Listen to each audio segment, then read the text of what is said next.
Hi, friends, and welcome to Fiber and Floral, a mostly knitting podcast.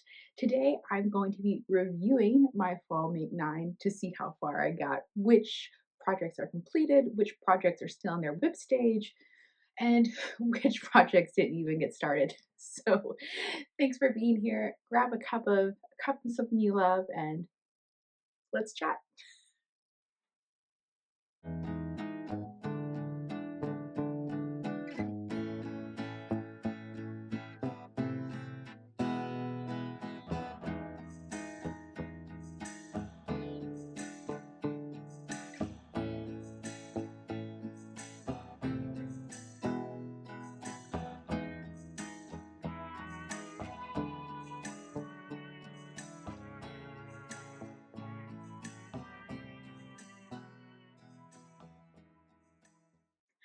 If you're new here, my name is Becca, and I live in Berlin, Germany. This is my home. If you have watched the last two podcasts, you will have noticed that I was in my in-laws' backyard. We just got back from a month-long trip to the States to visit family, but we are so glad to be back home. Great weather and all. When we left the States on Thursday, it was 30 degrees Celsius, which is like 85 degrees Fahrenheit, maybe 90. I'm so bad with this, but we landed and it was 4 degrees Celsius in Berlin, which is like 40 degrees. And it was cold. It's such a shock to our bodies, but it was delightful. We were literally walked off the plane and went to a St. Martin's lantern parade, I guess is how you would translate that, Laternenumzug, and it which is one of our favorite German traditions where little kids walk around holding little handmade lanterns and singing songs, and it's to celebrate an old German figure called Saint Martin, and it's just really cute. And so we are just really glad to be home.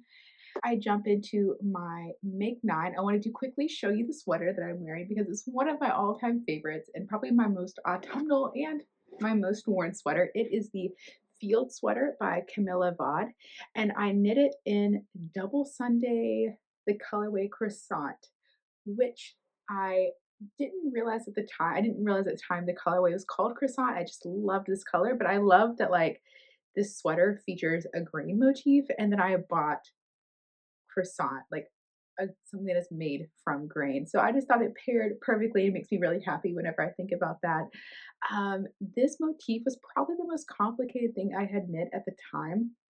And if you're interested in this, it definitely like you when you read the pattern, you're kind of like, I feel like everyone that I've heard make the sweater kind of like stares at her notes, her line of the pattern. It's just like,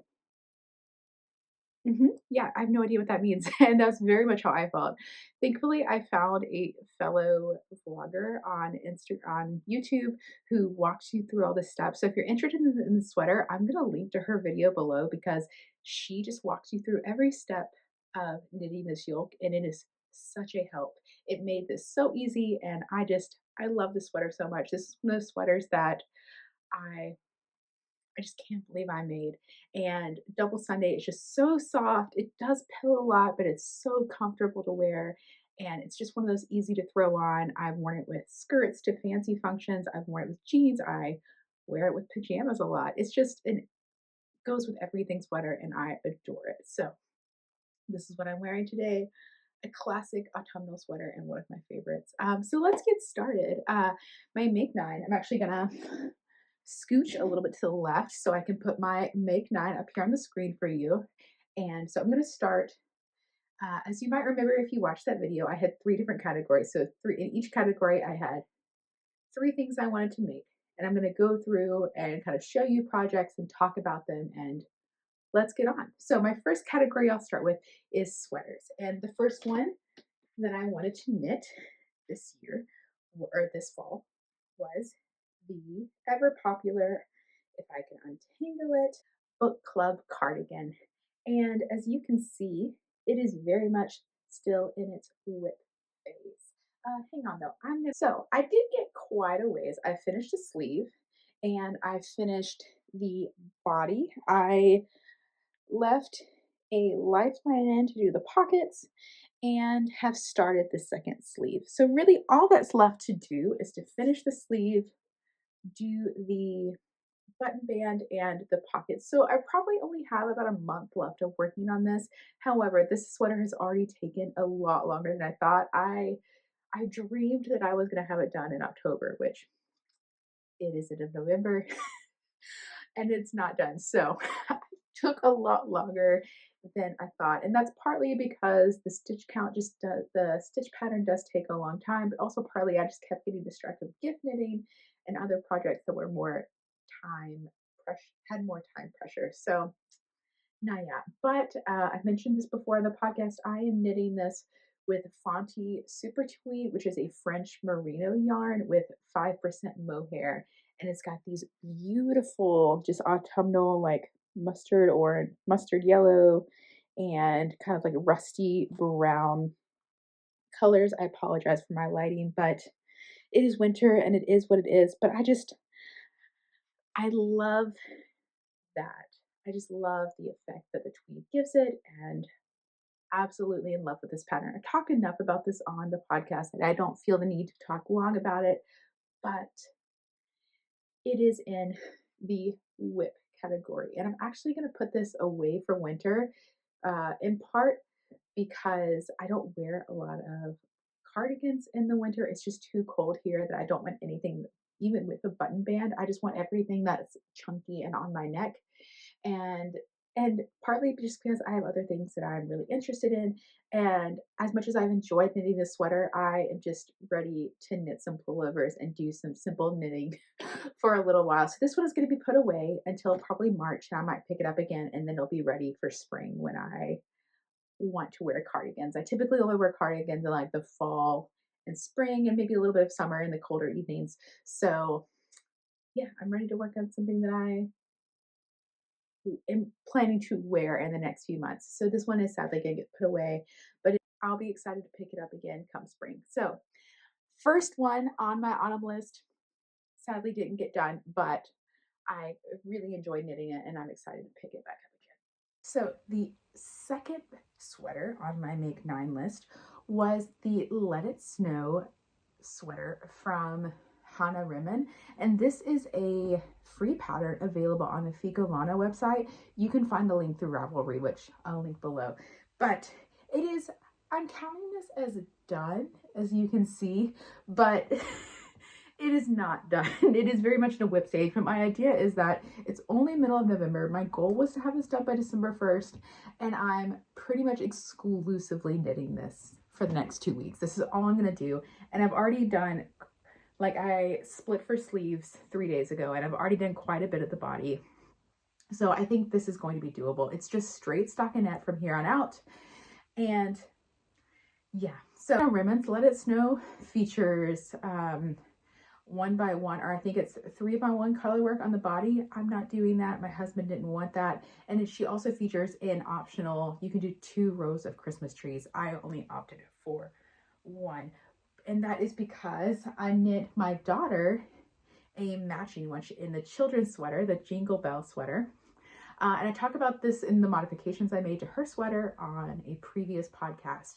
But I liked the 1 row of trees. And so I wanted my husband's to match because my daughter, my youngest daughter, and I also have matching holly sweaters from Knitting for Olive.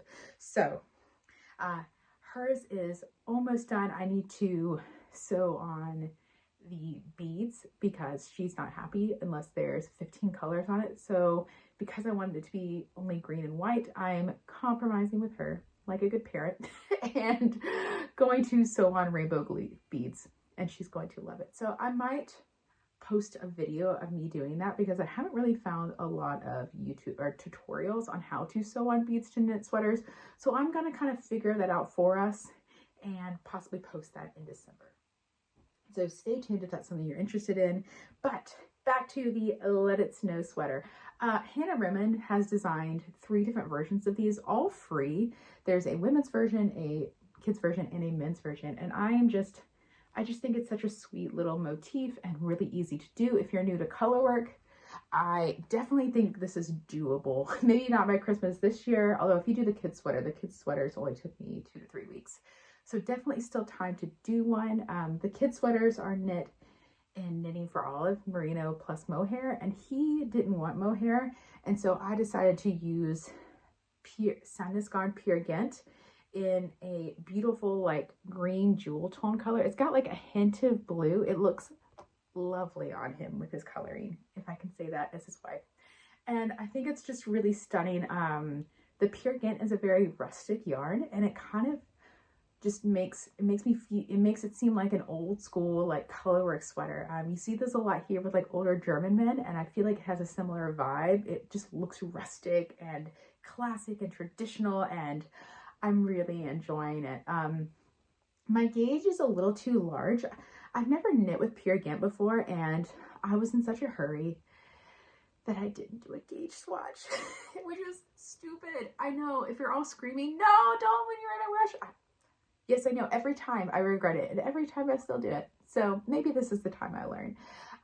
But I heard someone say that Pure Ghent is more of a worsted yarn, and I guess I just forgot that when I bought it because I was so interested in like the rustic vibe that I definitely have a worsted gauge. So instead of a DK weight gauge, even though I'm using a 4mm needle still, my gauge is a little bit off, and I'm a little bit worried about it being too big. Like, he is the same chest size as me, or we have like similar measurements in the upper bust. And as you can see, it's definitely a little big, but he tried it on when I split for sleeves and said it worked. So we'll see what happens after blocking. He does plan on wearing a button-up shirt underneath this. He has like basically the same color of the screen. He has like a gingham button-up that he likes to wear under sweaters, and I think that's just going to be a super Christmassy vibe with like a little bit of gingham collar popping out. So I'm really excited for him to try this on once I get I'm going to go a little bit farther with the body and try to get him to try this on again, and hopefully it works out. Cross some fingers for me. But like just a gorgeous motif. I can't believe all versions of this pattern are free. It's a great Christmas sweater to just like keep in the back of your mind in the future. So I'm marking that as done because it will be done by the time December rolls around. If I need to do a couple sleepless nights to get it done, it will happen. Come December 1st, our whole family is going to have Christmas sweaters to wear, and it's going to be glorious. So that is my second sweater. I'm checking it is done. And then my third sweater was the fall frolic sweater, and I did not even start that one. I said when I did my Make 9 video that it was going to be a shot in the dark, and it did not even get close to being done. Didn't even get to like buying the yarn for it. But it is going to be moved, I did a little arrow there, to the next quarter with like a little caveat. So Rebecca Clow from Creabea is releasing like not a similar sweater, like it's got a very different vibe to it. Her colorwork yoke is a little bit different. Instead of like having one by one and then spaces, hers is all over colorwork, and it is one by one, but it's designed so that the color changes. And so the idea is that you have so much scrap yarn that, or if you have a 24 color advent, you can knit this yoke using all 24, or if you have 10 gram skeins of 4 colors that you want to use up, you can use that. So you can use anywhere from 4 to 24 colors in the yoke, making it an incredibly versatile pattern, whether you want to use scraps or an advent calendar. And I loved this idea. It's also available in DK weight or fingering weight yarn. So it's really just a lovely, just great pattern to have in your repertoire. So I applied to test and was chosen, and this is my first Rebecca Clow pattern. I'm really obsessed with her. I love watching her knitting vlogs, and I can't believe I haven't knit something with her yet because she has gorgeous patterns. But I did happen to have a lot of Drops Lima and Stash, which is a DK weight alpaca yarn, which I've been meaning to knit something up, so I'm going to use that for my main color. And then, oh yes, here are all my colors. And then I happen to have scrap yarn laying around in different DK weights, and so I'm going to be using these colors. I might change out, I probably will end up buying something that's a little more brown and like rusty than this orange, but we'll see how Scroogey I'm feeling come December. I should probably just use this yarn from my stash. I go back and forth. But regardless, I think this is a beautiful, like, kind of like a nice, warm, wintry color. This is leftovers from this. And these are just yarns I had in my stash. As you can see, this is like a sweater that I attempted to knit for my daughter 10 years ago. That was not 10 years ago, 6 years ago. I don't know. Before she was even born, I had no idea what I was doing and I failed miserably. So I'm going to use that scrap yarn. And then the rest is just leftovers from other projects. And I think it's just going to be a really lovely, like the blues are very wintry, but then, yeah, just some nice little bright colors thrown in to help me get through winter. So I'm really excited about this. As soon as I finish my husband's sweater, I'm going to cast that on. So hopefully December 1st, it will be my cast on. What I really love about testing for Rebecca is that she does 3-month-long test knits. So if you're a plus size sewist, or if you like to plan out your project in advance, plus size sewist, plus size knitter, there is plenty of time to knit her patterns. So I had time to finish. I didn't have to like immediately start working on this and put down everything else. I can finish the projects I'm working on and then start on her sweater and still have 2 months left. So I really appreciate the fact that she's made it a priority to give time to her testers so that you don't have to like put your life on hold to test for someone. So I really think that's invaluable, and I'm looking forward to testing with her and seeing how this process is and really getting started. This is a sweater that I've wanted to knit a sweater in these colors for a long time, and I think it's going to be lovely to kind of knit something as like a Christmas present for myself and then have it in January, because like I kind of see January, like I do tend to dress pretty seasonally in seasonal colors, and so like December I very much wear like jewel tones and greens and reds, and then like for some reason my brain switches over to January and I'm all about white and blues, and like it doesn't always happen, but I especially like with my crafting, I like to sew and knit in seasonal colors, even if I don't like typically like, you know, I'm definitely going to wear my Christmas sweater in January still because it is beautiful and I spent so long working on it. I'm wearing it now, to be quite honest. But yeah, I think even if like dressing seasonally isn't always doable, like knitting something that's very seasonal makes me really happy. So now, yeah, that's my plan for that sweater. It's not forgotten. It's just getting shoved on. So those are my sweaters. 1 whip, 1 finished, and 1 getting moved to the next quarter. So a good variety there. And now let's move on to the 3 accessories that I had in my Make 9. The first was the Traveler Shawl by Andrea Mowry that I wanted to knit in my own hand spun. And I'm marking this as a whip.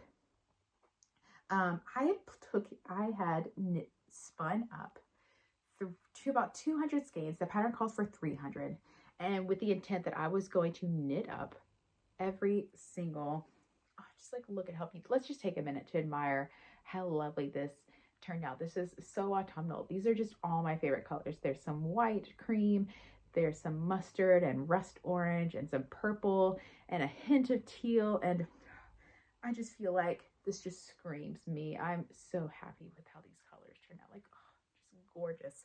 So all that to say though, as you can see, I did not touch these yarns. I took 200 grams of hand spun back and forth across an ocean and did not touch it. But before I left, I did start the Traveler Shawl very briefly. But actually, I'm going to unravel it because I think I was in a hurry. Famous last words. And I was in a hurry and I think I didn't quite understand the stitch pattern and I've made some mistakes. So I'm going to unravel it and just start over and watch her. But she has a video on starting it and I'm just going to take my time and start it. So all that to say, this is also getting moved to the 3rd quarter, but it was exciting to like see my hand spun knit up. I do love, it's kind of like all morphing into like a muddy brown, but I do like that. But you definitely see like the colors, and I love the stitch definition and how it makes it looks like little stripes. And I think it's going to be really lovely and fit in amazingly well with my wardrobe. These are the fun thing about like, so in addition to spinning this myself, I also dyed this yarn and this wool. And I think that's so helpful because I was able to pick colors that exactly match my wardrobe. So I wear a lot of rust oranges, and I wear a lot of mustard yellows, and I wear a lot of purples and a little bit of teal. And so this is basically going to match everything in my wardrobe. So I'm really excited to knit this and get started back on this. This is a moved to the next quarter project. The next one on my list is the Bifurca Vest by Tetty's Knit Garden. And it is not even, it is still in its skein. I am really sad about this because I love this vest. I was obsessed with it. I found this yarn in Copenhagen. We were there this summer, and I was so looking forward to knitting it up. It is the Isager Tweed. It's a sport weight, and I just fell in love with it. And so when I was looking for ways to use it, I came across this pattern and was an instant love at first sight. And I'm quite sad that it didn't get done, but kind of similar to the cardigan, vests just aren't something that I wear in winter here. It's just too cold.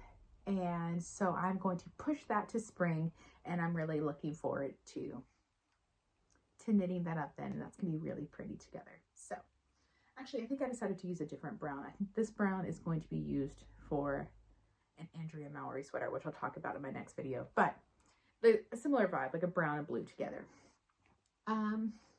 So that did not get started. It will get moved to later. And then my third accessory, though, I don't have those with me because they were gift knits, and I knit up the Brighton beanie by My Dear Puppet. Angie is a dear friend of mine, and I'm obsessed with this hat. It's probably my most knit pattern of the year. It just makes such a great gift. I knit up 3 of these, and I plan to knit 2 more by the end of the year. I knit 2 newborn sizes, and I knit a 2-year-old size. So my first one was for my husband's cousin had a baby about a month before we came, and we actually got to be a part of their first outing with their baby, and we met them at the Guinness Brewery in Baltimore and got to just chat over drinks as our kids played, and it was just really beautiful. Our kids got to meet their baby cousin, and it was really sweet. And so I knit her a Brighton beanie in Keats Gaughan's Rainbow Over Berlin colorway, and I'm going to post a picture here, and it was just really sweet. This is probably the first time I've knit something for a newborn. I've knit something for like my kids, but for someone else's baby, I don't think I've ever knit anything for. But it was a little chillier than we were expecting, and so they actually put her hat on right away. And so as we were talking and spending time with them, I got to see their little 1-month-old wearing a hat that I had knit for her, and it was just such a sweet experience. It brings me a lot of joy to like have a physical act of love for people that I love. So that was really sweet. And then the other 2 that I knit, one for a newborn and one for a 2-year-old, because my best friend is having her second miracle baby through IVF, and I can't talk about this too long because I will start crying out of just sheer joy. And I knew when she told me she was pregnant again that I have to make matching hats, and so I knit 2, one for her daughter who's the same age as my youngest, and then one for her son that's gonna be born in late winter. I guess like I said, it's clearly I get so much joy out of knitting for people that I love.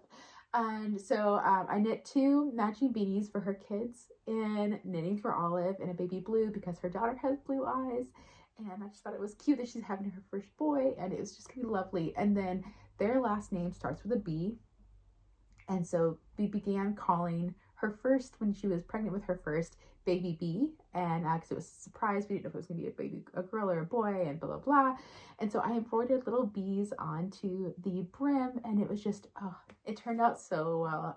I was so happy to give this to her.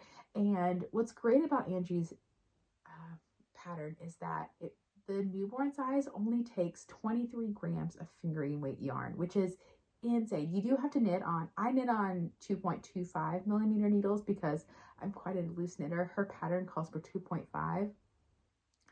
But if you have like a quarter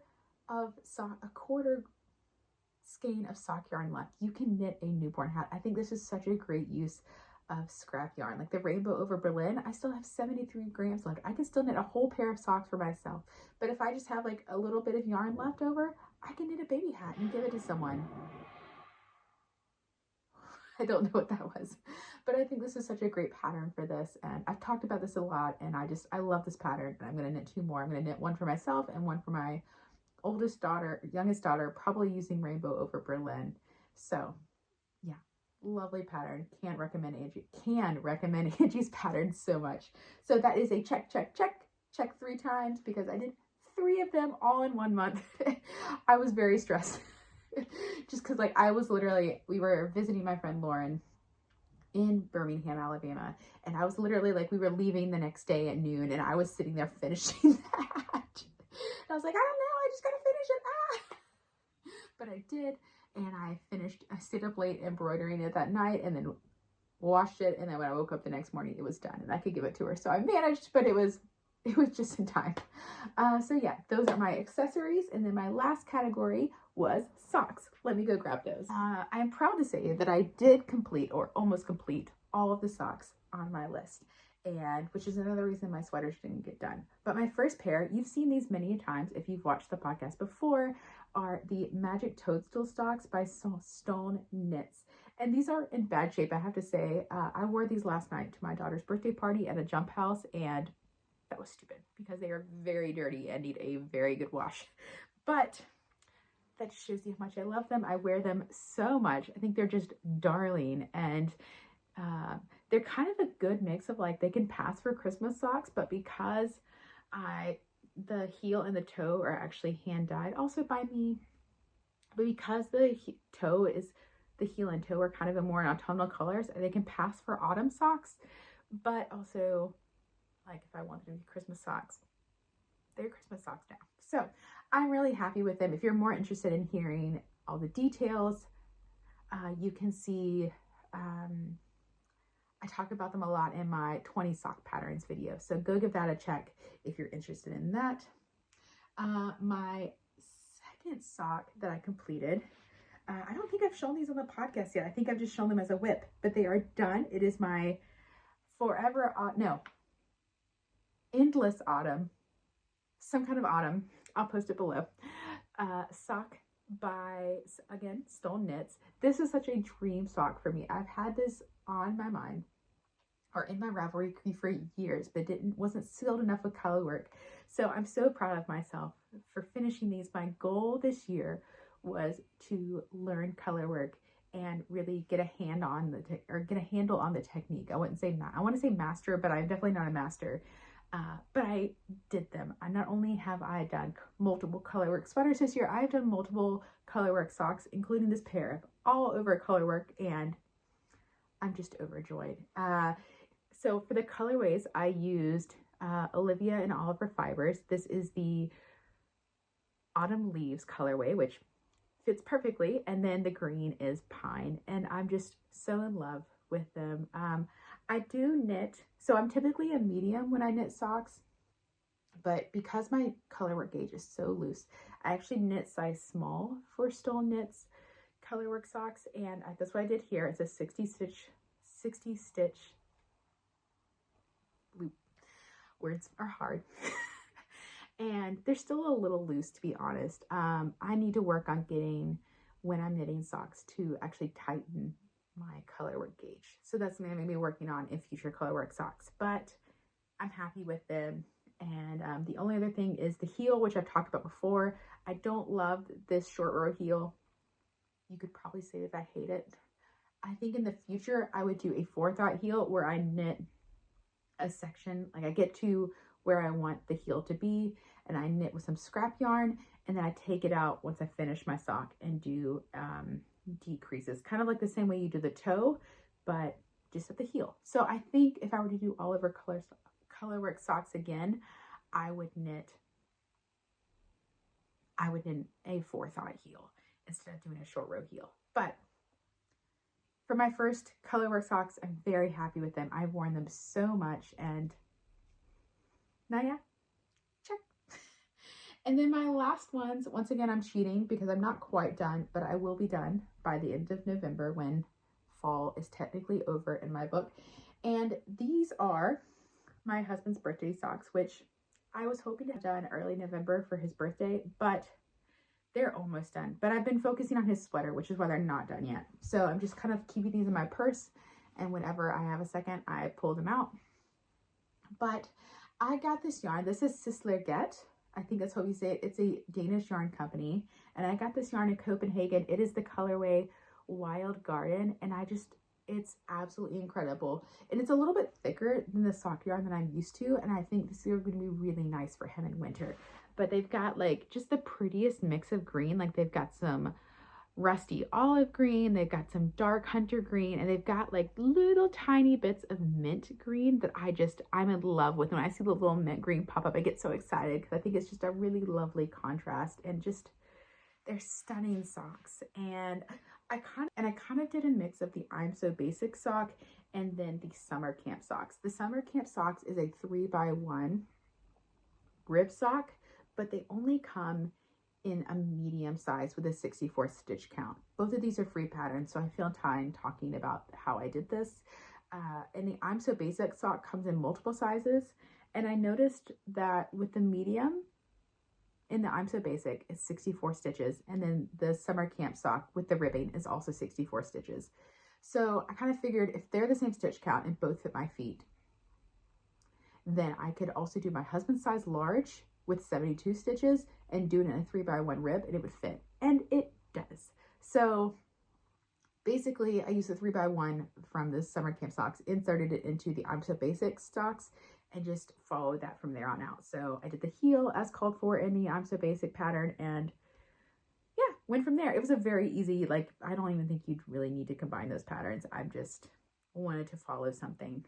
And yeah, they fit his feet. I tried the first one on him, and I told him that I wanted to knit rib socks for him because when I wear my pair of rib socks, it just feels like a hug for your feet. Like because the ribbing just kind of sucks in, and it feels so good. And he thought I was like hyperbolizing how good it felt. And he tried on the sock and was like, oh wow, that really does fit nice. And I was like, see, I told you. So he's very excited to wear them, and I'm very excited to finish them. So I'm going to finish that. I'm going to mark those as done, and I'm going to finish those definitely by December 1st. And they're going to match really well with his Christmas sweater. I think they can always be Christmas socks in a way. So those are my autumn plans. How do you think I did? I definitely didn't get as much done as I wanted. Like I said, I'm really disappointed I didn't get to finish the sweater and the vest, but I did so much gift knitting. I am honestly going to the Christmas season, having already done so much gift knitting. I'm definitely not doing any this Christmas season, which I already made all Christmas sweaters for my whole family. And I've kind of been like, you know what, this season it's just about relaxing. I've done all the gift knitting. I'm making a few stockings for my mom for Christmas, and that's it. And those are going to be sewn, so they should take a lot less time than if I were to knit them. So yeah, what are my takeaways? This was like my first Make 9, my first quarterly Make 9, which I really do like doing. It kind of sets a kind of intentionality into knitting for the season that I really appreciate as a planner. However, I kind of realized that I need to be more intentional about picking projects of different difficulty levels, and I think that's something I'm taking into my winter Make 9, which I hope to make for my next video. Uh, is that I need, like, all of these projects were big color work or intense stitch patterns or things like I really needed to pay attention with most of these.